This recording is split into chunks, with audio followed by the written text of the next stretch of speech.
Tricotá. Oferecimento Transmontano Saúde. Planos para você, sua família e sua empresa. Olá, seja muito bem-vinda e também muito bem-vindo a mais um Tricotá. Toda terça-feira às 7 da noite, um programa inédito para você. Vivemos em um mundo que valoriza o que pode ser visto, medido, explicado, resultados, números, títulos, conquistas, mas a verdade é que grande parte daquilo que influencia a nossa vida pode ser invisível. Histórias que não conhecemos, dores silenciosas, experiências familiares e quantas vezes julgamos alguém sem saber a batalha que aquela pessoa pode estar enfrentando. No programa de hoje, vamos falar sobre empatia, visão sistêmica e sobre tudo aquilo que, mesmo invisível, influencia profundamente a nossa existência. Fica comigo que está começando mais um Tricotá.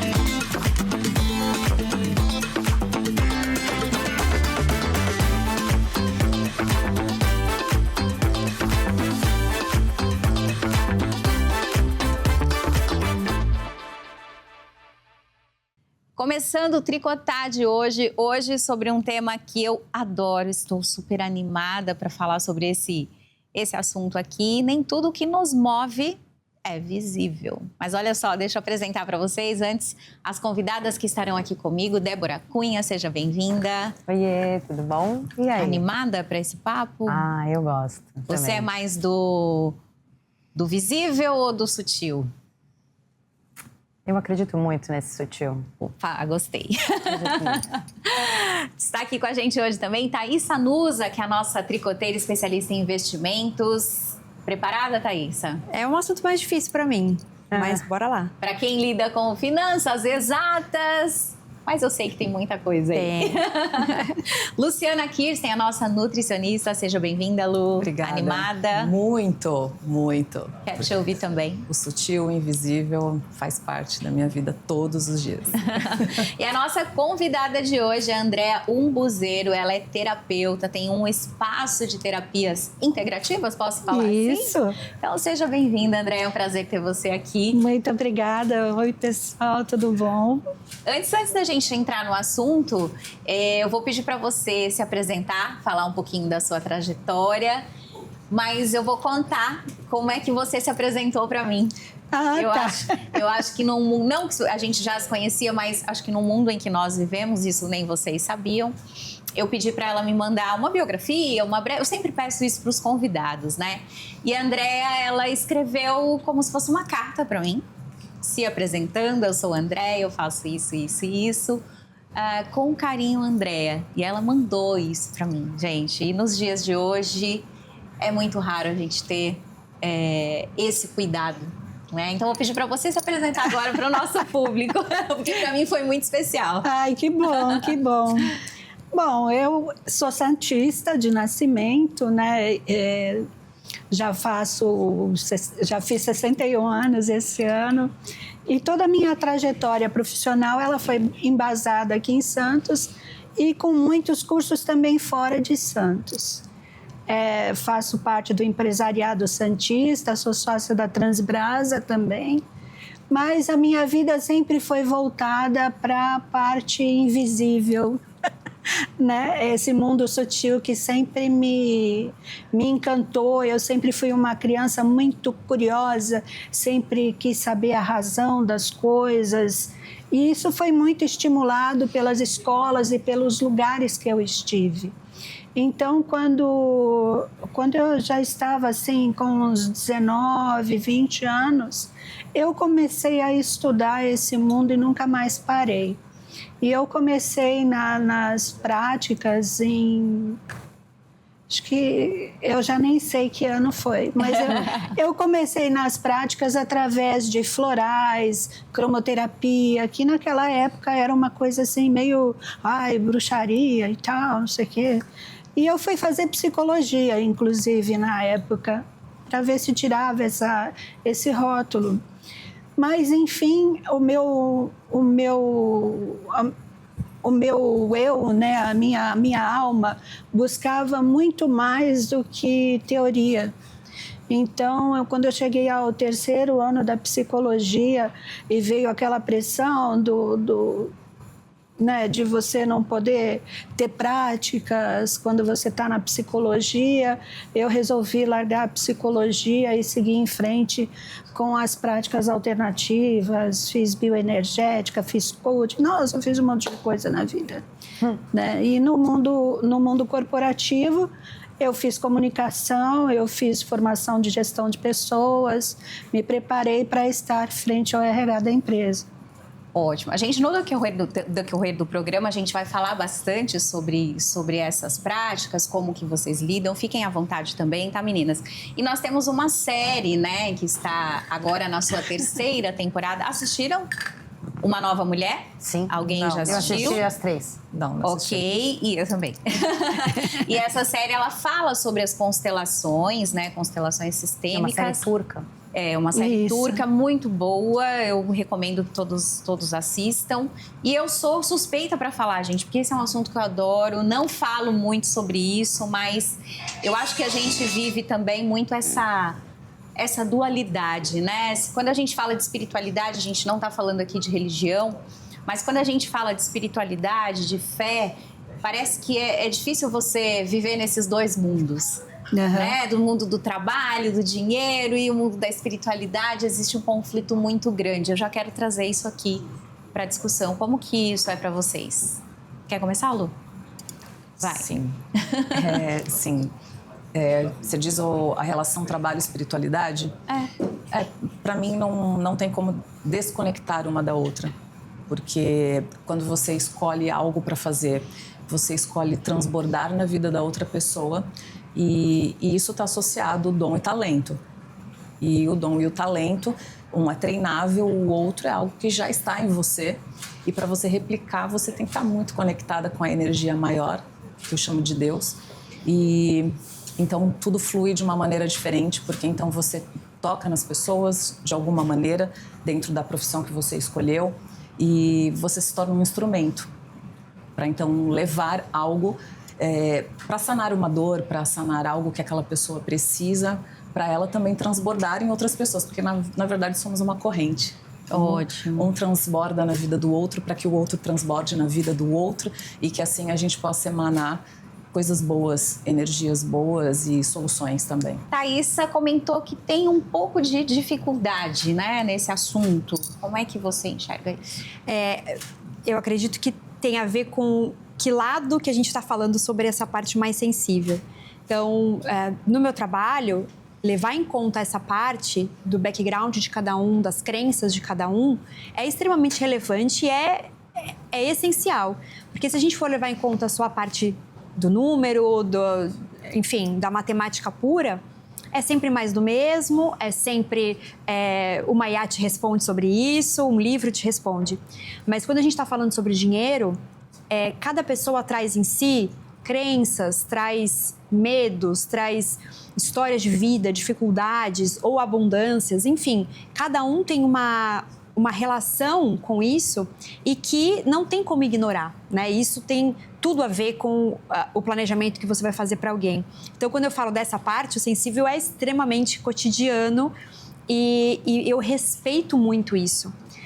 Acho extremamente relevante e importante. O que eu tenho certa dificuldade é porque eu sei que algumas pessoas têm crenças em algumas coisas que eu ainda não enxergo. Então, eu acho que às vezes não é que eu não acredito, eu ainda não enxergo. Eu acho que esse é talvez o... Minha mãe diz muito isso, você ainda não sabe. Então, eu me sinto muito aprendiz nessa área, eu me sinto uma estagiária. Então, enquanto outras coisas eu acredito que eu consigo falar com propriedade, com vivência, com experiência, em outras coisas eu ainda me sinto engatinhando. Então, é por isso que eu falo assim, eu tenho certa dificuldade, porque para isso ainda para mim é muito nebuloso, muito difícil, muito distante. Aí eu tô aqui para aprender mais um pouco. Eu já vou em você, tá, Débora? Eu vou voltar aqui na Andréa. Achei muito interessante o que você falou, eu ainda não enxergo.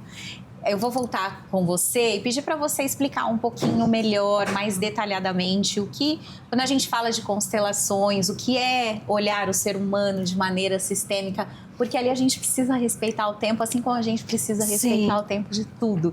Eu amo esse tema, já participei de constelações, mas eu gostaria de deixar para você explicar isso com mais propriedade. As constelações, na verdade, é um compilado de teorias, né? E traz a biologia, traz a espiritualidade, traz uma infinidade de teorias.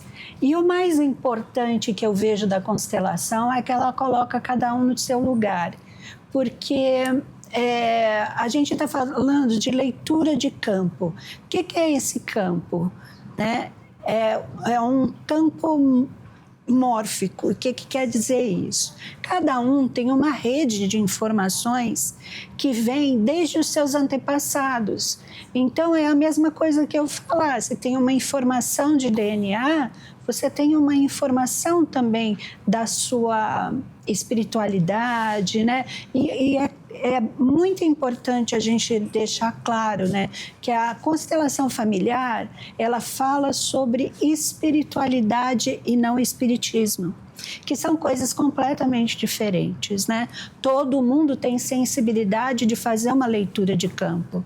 Se a gente chega, às vezes, num lugar e fala assim, nossa, o clima aqui está ruim, estou fazendo uma leitura de campo.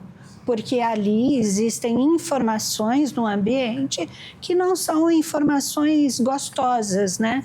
Às vezes teve algum problema, alguma briga, alguma coisa, e aquela informação fica ali. E aquilo cria uma energia mais densa, né? Mas tem pessoas que se relacionam com essa energia também, não tem? Às vezes o que é pesado para mim, para outras pessoas não... Não é, e porque cada um tem o seu tempo da informação. Muitas vezes as pessoas que vão constelar, elas não entendem absolutamente nada do que aconteceu naquela constelação. E ela só vai compreender dali a algum tempo. E isso por uma própria necessidade dela. Porque a gente precisa de tempo para a informação chegar. E o ser humano ficou muito imediatista. Então, às vezes, você vai para fazer uma constelação, para compreender melhor até a sua própria rede, e você fala, nossa, eu quero sair com uma solução dali. Não tem isso. Tem o tempo da informação, né? Então, a gente precisa sentir as coisas. Quando a gente fala em espiritualidade, é que a gente precisa sentir as coisas. A gente precisa sentir aonde a gente está, com quem a gente está, o ambiente que a gente está. E isso fala sobre constelação, né? Nós aqui estamos, de alguma forma, constelando. Débora, como que você enxerga tudo isso? Sobre o sentir, a própria psicanálise diz, né? Para você desativar uma dor, você tem que sentir ela novamente. Então, tudo aquilo que você guarda e arquiva, ele te faz mais mal do que vivenciar de novo, né? Mas isso tem um tempo também. Então, quem faz terapia e acha que sai da sessão com o problema resolvido, está super enganado, né? E que em 1 ano ele tratou todos os problemas que ele tem. E não trata, porque a gente é cíclico, a gente cria novos problemas. E a gente encontra novas formas de solucionar. Então, eu acredito hoje em terapia, principalmente nessa parte de psicanálise, onde você ativa de novo essa dor, mas não por uma questão masoquista, e sim por uma questão de libertação, até para entender o que te dói e o porquê te dói, porque muitas vezes você sente e não sabe o porquê. Uhum.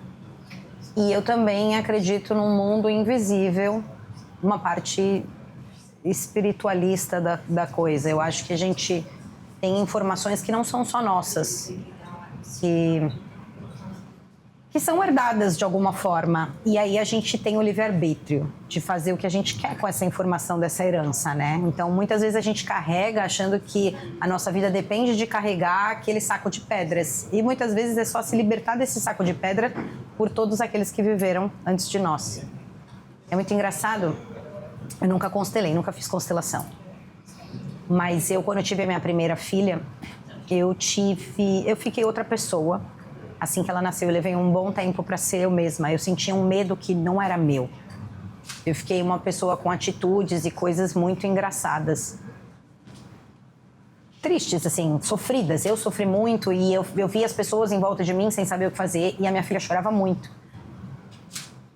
Eu acreditava que ela trazia uma dor que não era só dela. Dentro de mim era isso que acontecia. E eu carregava uma dor que foi a primeira vez que eu olhei para minha avó e falava, eu sei tudo que você passou. É muito louco. E a minha avó falava, eu não deixava ninguém encostar na sua mãe. Para mim as pessoas não podiam olhar, eu tinha um medo. E aí a minha avó foi a pessoa que, sem falar nada, sem nem pedir para encostar na minha filha. E aí eu olhei para ela e falei, cara, eu sei tudo que você sentiu. Minha avó foi uma mulher que perdeu uma gestação antes, a gestação da minha mãe, ela quase morreu, ela e a minha mãe. E aí eu não senti nada disso, eu não passei por nada disso, minha gestação não teve essa complicação. E eu senti todas essas dores ali. E naquele dia, tipo, eu passei a olhar com um olhar mais amoroso. Sabe quando alguém fala assim, tem aquelas pessoas que vêm, querem encostar na barriga, uma senhora de idade quer pôr a mão num bebê. Depois que eu passei da minha crise, eu entendi que a pessoa, às vezes, ela quer reviver um momento que foi bom, né? E tentar resgatar, às vezes, um momento que não foi também. Porque nem sempre tudo que é lindo a gente vive de forma linda, né? Sim. Sei lá, então eu acredito muito nisso. André, a Débora trouxe uma questão que eu acho que eu levo muito para... Quando a gente fala de julgamento e empatia, né? Eu escrevi um texto há pouco tempo atrás e falando que outras pessoas têm falado muito isso na internet também, que tá todo mundo enfrentando alguma batalha de alguma maneira. E a gente não sabe, às vezes, e só o fato de você chegar para alguém e desejar um bom dia e dar um abraço, enfim. Como que você consegue trabalhar enxergando esse sutil? Você acha que hoje o universo, pelo fato dele estar mais acelerado, mas também existe um outro lado que busca essa evolução, que olha para essa questão do desenvolvimento espiritual? Você consegue enxergar isso? Eu enxergo isso, sim. Assim, a minha maneira de vida, eu sempre acreditei e enxerguei isso, sabe? Quando teve a pandemia, tiveram muitos colegas que ficaram assim, perplexos e falavam, nossa, mas o mundo está piorando. Eu entendo que a solidão trouxe para as pessoas o aflorar de sentimentos. Então, quem era uma pessoa já positiva e tinha bons sentimentos e tal, isso ficou melhor ainda, né? E aquelas pessoas mais deprimidas, mais negativas, também ficaram melhores, pior ainda. Então, eu acho que essa dualidade, né, ela sempre vai existir, né? Quanto ao julgamento que você estava falando, o que eu acho interessante é que, assim, o julgar é um processo natural do nosso cérebro, né? É uma coisa que já naturalmente acontece. O que melhora esse julgamento, e na constelação a gente fala muito sobre isso, é o fato de você começar a ter um olhar mais empático. Você olhar para o outro como um ser humano semelhante a você, né, que tem as mesmas dores, que tem desafios, e quanto mais você exercer isso, menos julgamento você vai ter. Na verdade, acho que muda a forma com que você julga, né? Porque julgar é natural, mas talvez quando você tem essa bondade, esse olhar mais empático, isso muda a forma com que você faz o julgamento de uma situação, por exemplo. Então, quando você tem uma situação X e você olha para aquilo, você automaticamente julga no sentido de interpretar o que é aquilo para você. Sim. Mas se você tem mais empatia e você começa a olhar, ponderar lados, aquele julgamento, modo de falar, ele é diferente. Então, você já é outra pessoa vendo aquela situação, né? Há pouco tempo atrás agora, uma semana, 2 semanas, eu estava numa conversa também e a pessoa falou assim, você é muito dura em algumas questões. Aí eu parei e pensei, né? E eu quero ouvir isso de vocês também. Falei, realmente eu sou. Realmente. E aí ele citou uma determinada situação. E aí eu falei, mas nessa situação você não sentiu o que eu senti.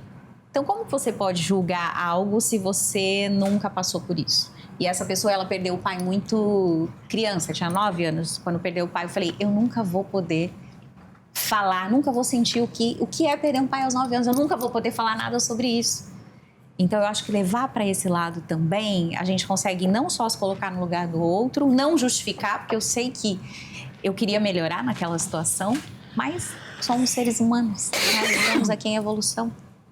Eu sempre falo que nós fazemos o melhor naquele momento, o melhor que nós podemos. Nem todo mundo, né? Não, nem todo mundo, mas eu digo assim, em alguma situação que você está vivendo ali e você tem que fazer uma escolha de comportamento, naquele momento é como ser mãe.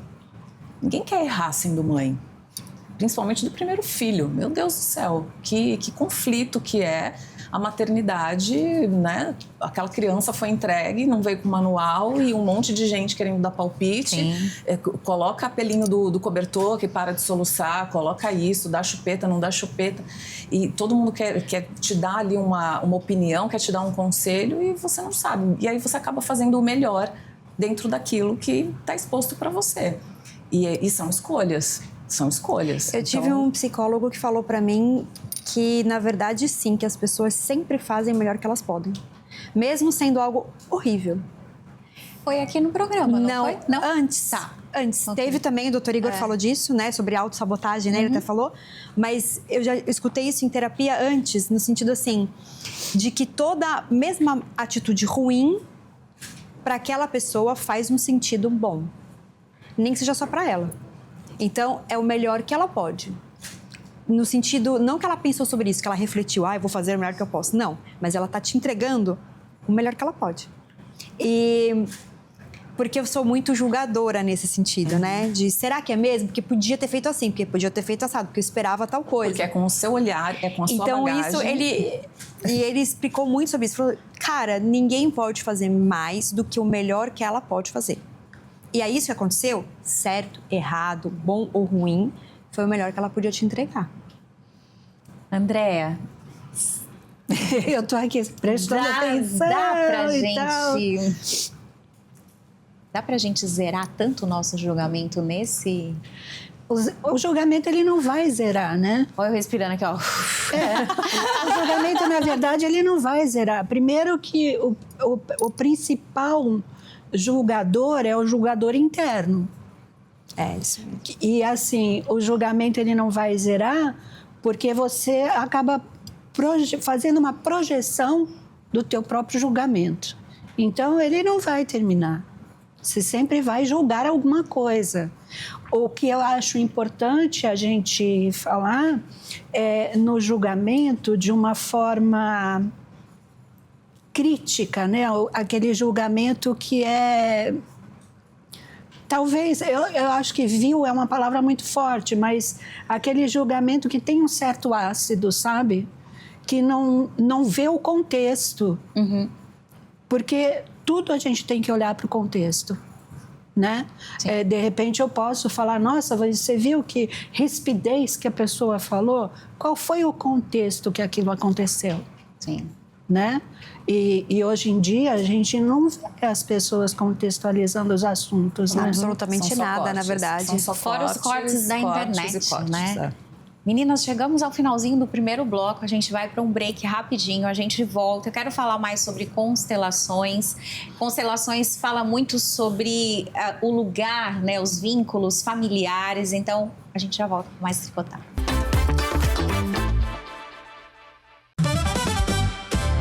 Tá na Tri, tá na melhor. Tá na Tri, tá na melhor. Tá na Tri, tá na melhor.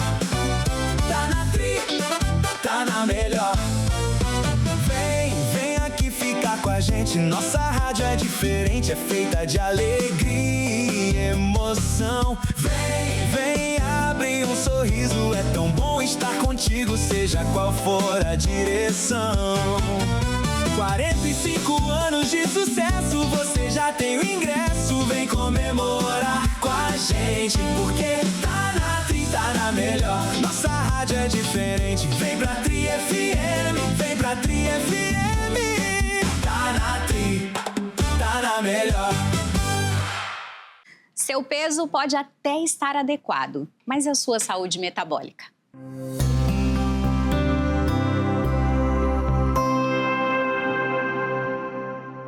Está Estar dentro do peso considerado adequado não significa necessariamente estar livre de riscos metabólicos. Uma pessoa pode ter excesso de gordura visceral, mesmo sem apresentar obesidade aparente. Por isso, além do peso, é importante observar a circunferência abdominal e manter em dia indicadores como glicemia, colesterol, triglicerídeos e pressão arterial. A prevenção começa com hábitos saudáveis e acompanhamento profissional. E mais importante do que cuidar apenas do peso é cuidar da saúde de dentro para fora. Momento Transmontano. Mais saúde para viver o melhor da vida.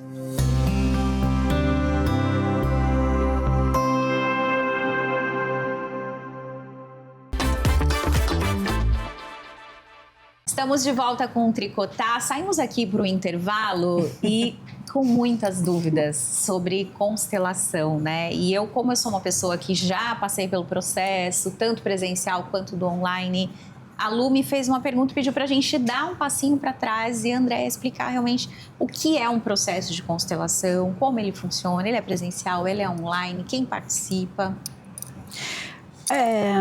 O processo de constelação, ele pode ser de várias formas. A gente pode fazer em grupo, né, onde as pessoas vão representar os papéis daquela constelação, né? Pode ser feito individualmente com bonecos.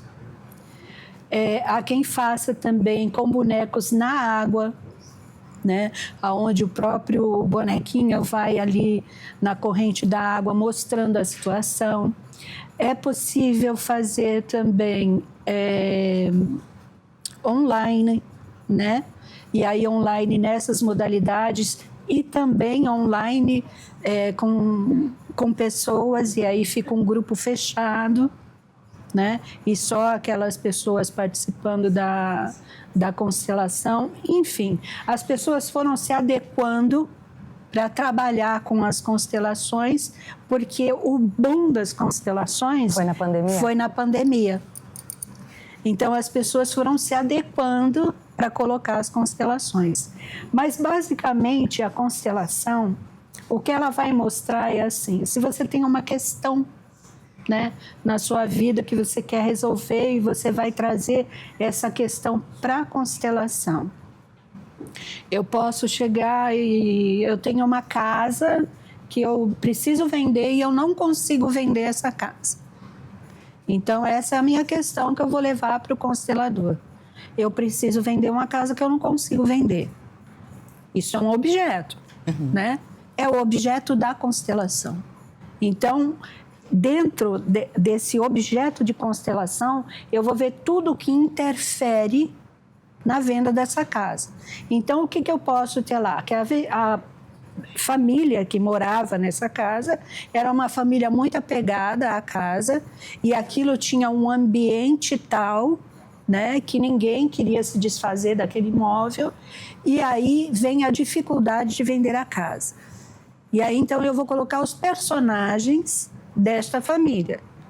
Esses personagens é que vão mostrar o que está impedindo de vender a casa.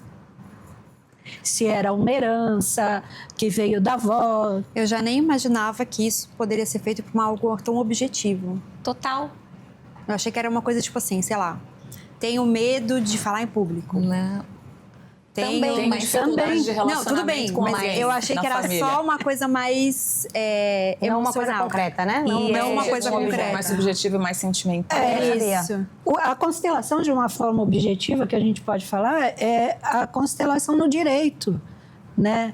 O direito sistêmico, ele faz constelações em casos de adoção, em partilha familiar.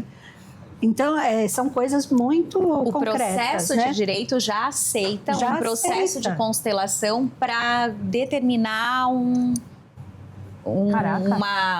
problema que você tem lá familiar. Seja, o constelador Sim. é um uma mediador. pessoa... É um mediador. É um mediador. É um mediador. E tem que ser, né? A gente estava falando nos bastidores, tem que ser uma pessoa altamente qualificada e de confiança. Exatamente. E até, Lu, você trouxe a questão de tabus, né? Muito se ainda, por desconhecimento, né, André? Muitas pessoas acham que a constelação tem a ver com espíritos. Não. Não tem nada a ver, não é... E quando se faz... No filme tem... na série, né? Eles demonstram o campo com as pessoas. Não é ninguém recebendo um espírito, não. É o que aquele campo, um sistema maior está dizendo sobre aquela situação. Então, e eu falo como se eu não sou especialista não, tá, gente? Eu só gosto e já participei. Então, se aquilo existe um sistema para aquele campo. Se eu estiver errada, você me corrige, tá, Andréa? E aí, o desajuste é demonstrado de acordo com as peças que você vai utilizando e ali vai te mostrando. Ou seja, não é uma dinâmica espiritual.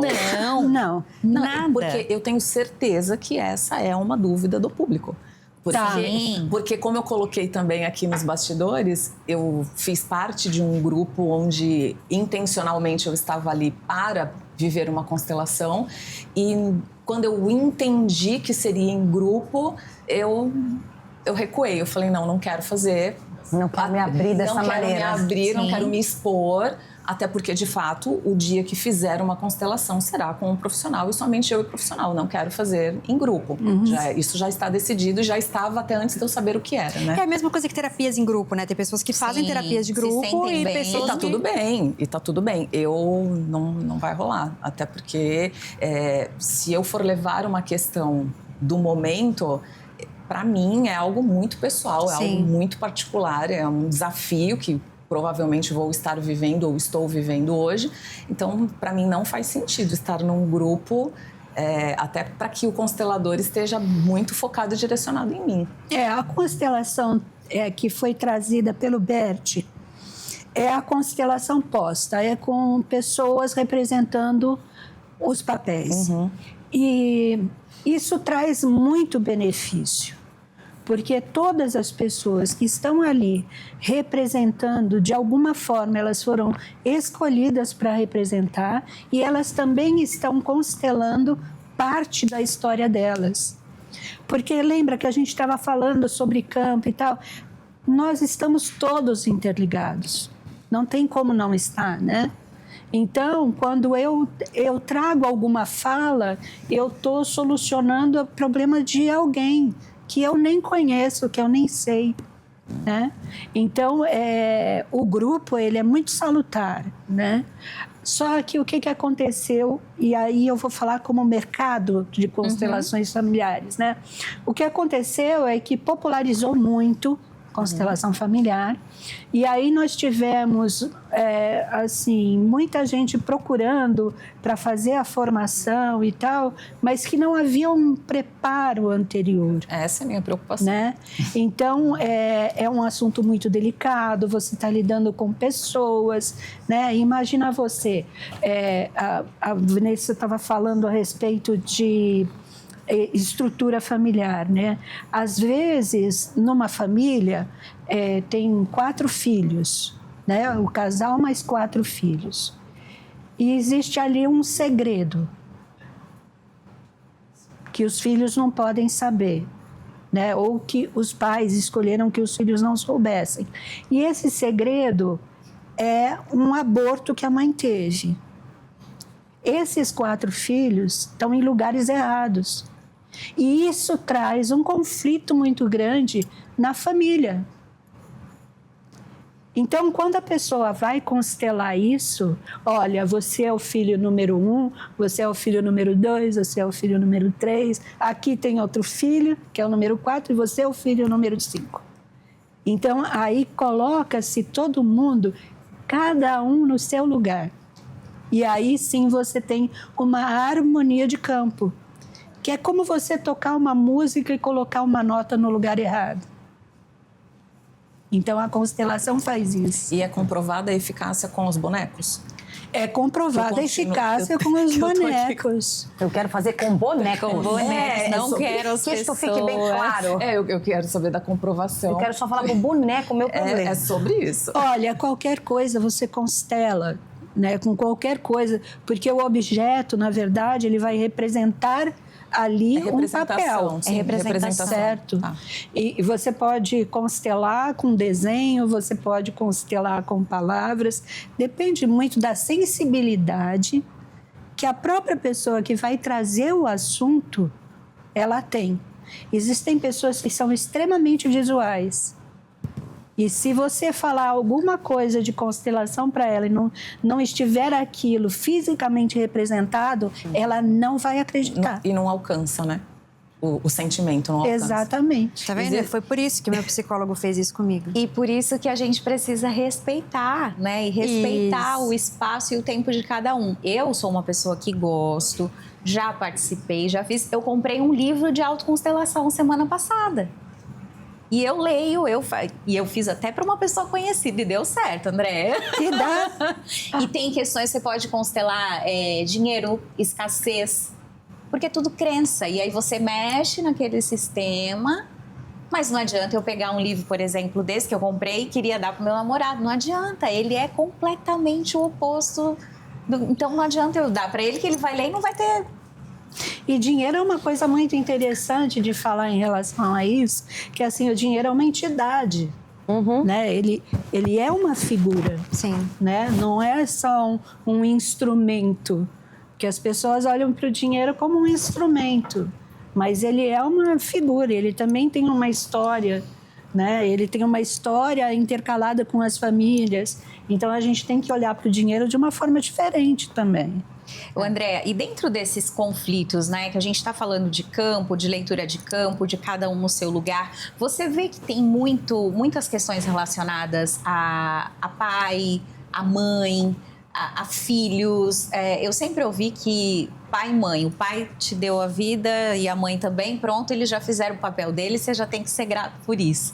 Tem muito disso que a constelação consegue trabalhar também? Ontem nós estávamos discutindo sobre isso por conta daquela menina que apareceu na TV falando que ela queria tirar o nome da mãe. Eu vi, né? Eu assisti. E muita gente na internet falando, eu tenho que honrar pai e mãe, tenho que honrar... Gente, honrar pai e mãe é dar continuidade a um trabalho. Honrar pai e mãe é você ser feliz, você se desenvolver, você ser um bom ser humano, você prestar o serviço a essa humanidade. Isso é honrar pai e mãe. Não é você ser servil, né? Você fazer o sonho do seu pai e da sua mãe acontecer. O sonho deles é deles, você tem os seus. Até porque tem pais e mães que acabam com os filhos, né? Emocionalmente. Sim. Ou por falta de desenvolvimento próprio e não conseguem passar para o melhor possível. E aquela criança ou aquele adulto já só vai conseguir se desenvolver se soltar disso, né? E aí é que a constelação familiar vai ajudar, porque esses pais, muito provavelmente, não têm nem a consciência, com certeza, né? Sim. Do porquê que eles têm aquele sonho. E, às vezes, os sonhos que eles têm são sonhos que também não são deles. E aí eu volto para você com a sacolinha de pedras, né? Cada um carrega a sua pedrinha, né? Sim. Não precisa você carregar a pedra da família inteira, né? Cada um tem a sua trajetória dentro da vida, né? E dentro disso que a Thaísa trouxe, eu queria falar um pouquinho sobre perdão, né? Porque muito, ela falou o pai, a mãe. É difícil perdoar, né, gente? Para vocês é fácil? Não. Dependendo da situação, é bem desafiador. E vocês acreditam que quando a gente fala de perdão, Para começar, o que é perdoar pra você? É isso que eu ia falar. Eu queria ouvir de vocês, eu não tenho nenhuma dificuldade em perdoar. Mas Tá. para mim, perdoar não significa conviver, não significa passar a mão na cabeça. Esquecer. Então, assim, eu acho que perdoar é quando você não consegue olhar para aquilo, mas querendo algo. Como é que eu vou explicar? Que aquela pessoa, então, sinta o que você sentiu, aquela coisa de guardar um rancor, uma tristeza, uma raiva. Eu acho que isso só faz mal pra gente. Então, eu consigo perdoar até talvez rápido demais. Eu não tenho nenhum problema em entender a limitação do outro naquele momento. Mas não significa que, então, assim, então vou abrir minha casa pra pessoa. Aí eu acho que ok, entendi, vai lá ser feliz, vive a sua vida e eu vou viver minha vida e bora lá. Eu vou deixar você falar por último, tá, Andréa? Eu tinha dificuldade, talvez, porque eu não pensava por esse lado. Então, eu achava que perdoar, eu tinha que voltar a amar a pessoa, voltar a conviver com ela, voltar a fazer parte do meu ciclo, enfim. Débora, você falou aí que pra você é tranquilo. Então, não sei, eu acho que eu sou ruim. Eu acho que tem um determinado momento que eu simplesmente... eu como se, assim, aquilo deixa de ser algo... Deixa de ser, que é como se a pessoa tivesse morrido pra mim. E eu não sei se isso é perdoar, entendeu? Não me faz mais mal, eu não quero mais mal dessa pessoa, mas é como se ela... Não existisse. Não existisse. E às vezes eu até esqueço as coisas boas que, de certa forma, existiram, porque... Se ela não existe mais aqui, ela deixou de existir em vários sentidos, sabe? Agora, uma coisa que eu vejo todo dia que eu perdoo. Cara, filho, é muito surreal. É um negócio que a gente sublima mesmo. Não significa que você concorde ou goste de tudo que você vê. Mas você segue amando incondicionalmente, ainda que ele lhe faça coisas horríveis. E é engraçado que meu filho às vezes pergunta pra mim... perdoar, e talvez eu não perdoe Meu filho ninguém. pergunta pra mim às vezes, ai mãe, eu falo, eu te amo. Ah, tá bom. Não importa o que aconteça. Eu gosto de falar isso porque não importa o que aconteça. Ah, e se eu tirar 0? Não importa. Não é que não tem consequência, ou não é que eu vou apagar, ficar feliz, não é isso. Mas não vai mudar nem 1 centímetro o amor que eu sinto por você. Aí ele se acha. Né? Mas é porque é verdade. E quando você falou sobre a pessoa morreu pra mim, e você fala, eu esqueço até o que é bom. Quando a pessoa morre, a gente não esquece que foi bom.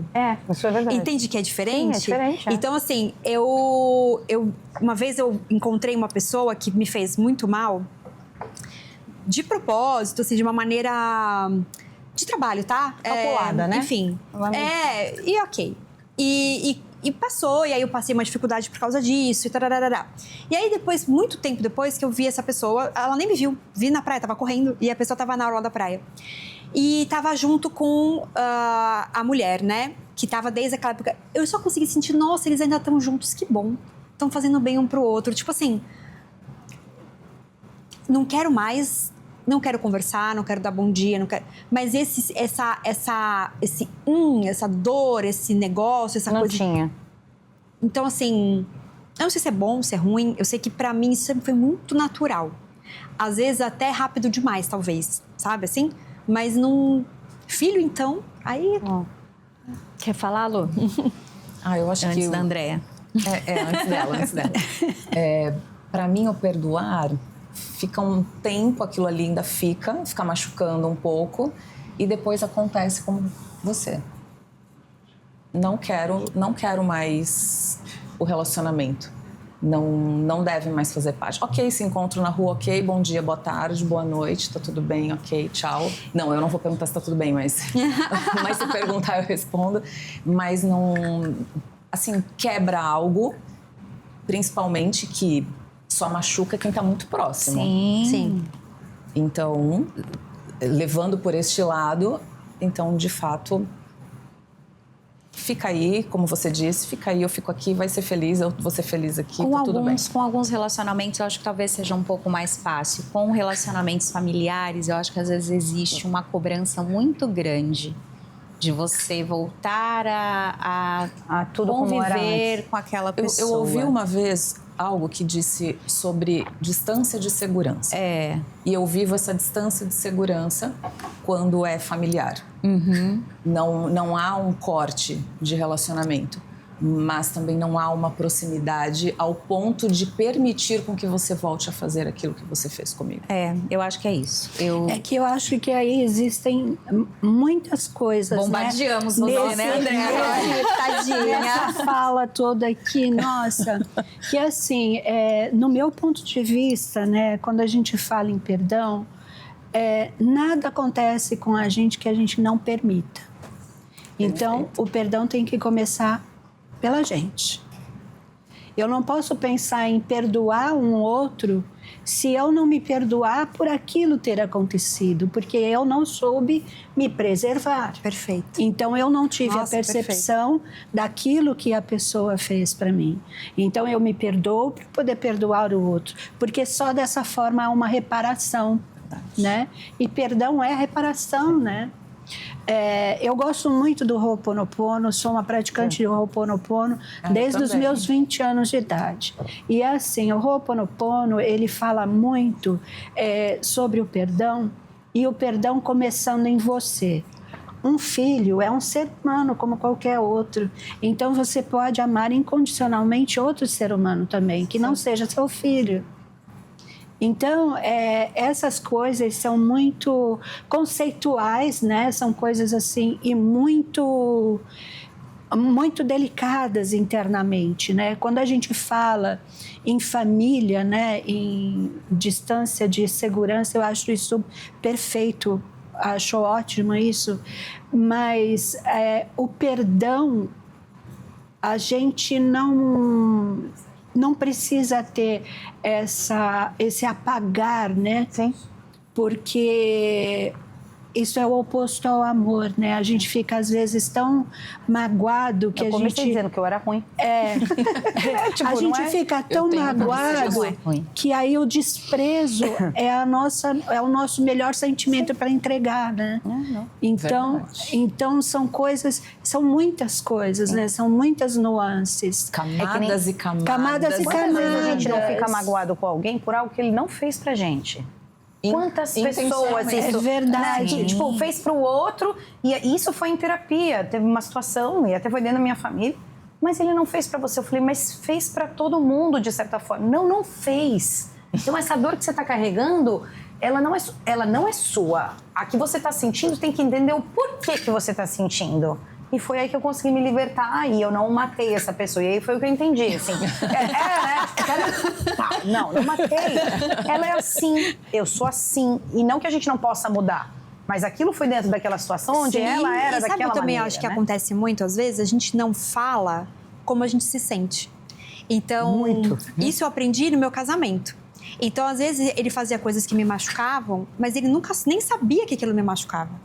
Então, eu sofria sozinha. Ai, drama, eu sou dramática, muito dramática. Fora que a gente cria expectativas, né? Isso. E aí, a partir do momento que eu comecei a explicar, quando você faz isso, eu sinto isso.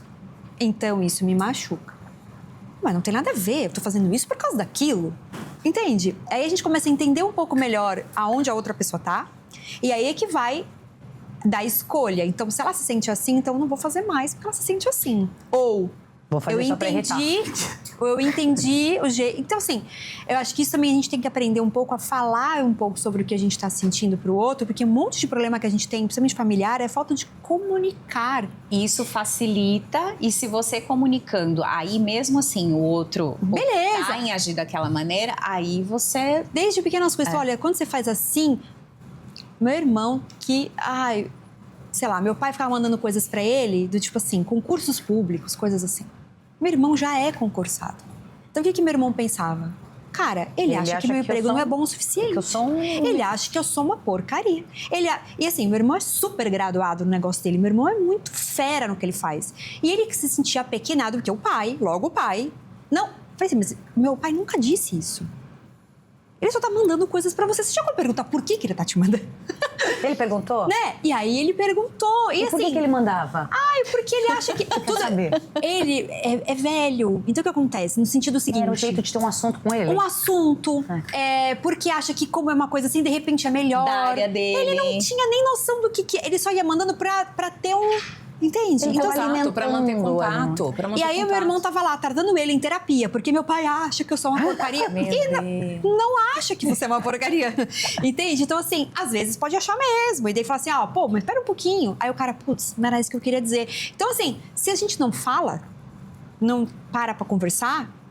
Mas, e quando a gente tem muita dificuldade para falar sobre os nossos sentimentos, André? Não dá pra gente falar nesse assunto hoje. A gente vai marcar uma vai próxima sessão. Aí seria um outro programa, porque Você aqui fazendo terapia em a conjunto, apresentadora, a comunicadora, não fala sobre os seus próprios sentimentos. E aí vamos tratar em terapia. Mas a gente tem ainda 2 minutinhos, porque eu preciso trazer o nosso quadro, que é a novidade aqui dessa nova temporada. O que eu vou roubar agora? Não existe certo, não existe errado. E diante de tudo que nós falamos cometi um crime aqui... já. Esse é o segundo que você matou uma pessoa nesse programa. Caraca, eu coloco uma situação e aí você vai dizer o que você faria ou uma opção, ou é só uma ou outra. Não dá pra criar a terceira, tá? Rapidinho, 2 minutos, tá? Começa Vamos com ela. lá. Ó, você tem um amigo que você ama muito. Vocês compartilham anos de amizade. Você conhece bem a história dele.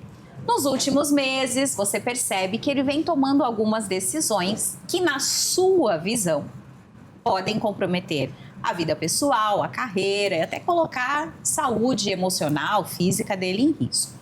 Você já deu alguns sinais, mas ele nunca pediu a sua opinião. Muito pelo contrário, sempre que o assunto surge, ele muda de conversa. Você sente que se falar tudo o que pensa, pode acabar a amizade e ele se afastar. Mas também você tem medo de se calar e um dia ver que ele vai estar sofrendo por conta desta situação. O que vocês fazem? Você em casa também pode mandar lá no nosso Instagram. Você tem uma conversa franca, aberta, diz tudo o que você pensa e enxerga de acordo com a sua opinião, mesmo correndo o risco de perder a amizade, ou você respeita o tempo, as escolhas, acreditando que ninguém vai ouvir se não estiver preparado. Vai, Luciana. Meu Deus. Pra mim tá fácil esse. Tá. Eu falo. Você fala independente de qualquer coisa. Falo. Porque Quer se justificar? Se o tanto que eu amo ajudar as pessoas não for o suficiente para ter coragem de falar para essa pessoa que ela está em risco, independente, depois de um tempo ela vai amadurecer e a gente volta, se tiver que acontecer, volta. Eu falo.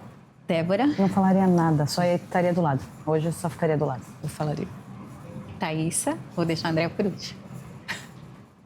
É difícil. É porque eu sempre fui a que sempre falei.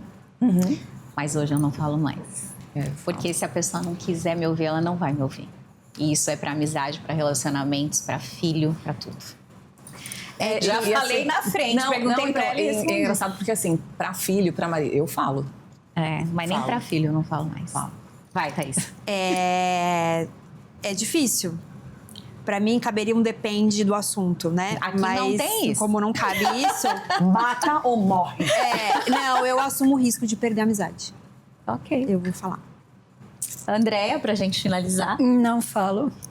Eu acho que todo mundo tem o seu tempo, né, de lidar com as suas verdades. Então, se você já tentou falar uma vez, a pessoa não escutou, é porque não é o tempo da pessoa. É isso. Também. Meninas, Débora, Lu, muito obrigada. Eu não preciso matar ninguém. Quer dizer, eu matei antes. Você matou antes, droga. Thaísa, obrigada. Andréa, Obrigada. a gente nem entrou em tantos detalhes da sua vida, mas eu acho que o campo... É verdade, foi muito gostoso. A próxima vez que você vier, a gente vai constelar. A gente pode fazer uma constelação assim no ar, ao vivo, aberta? Até podemos. Obrigada, pode deixar o seu recado final para nossa. Muito obrigada, eu que agradeço. Foi uma tarde deliciosa. Obrigada, meninas. É sempre bom contribuir, né? Muito obrigada. Obrigada. Obrigada a você em casa. Quem sabe rola uma constelação aqui, um programa com uma constelação. Um beijo e até semana que vem. Vamos dar um tchau lá na câmera.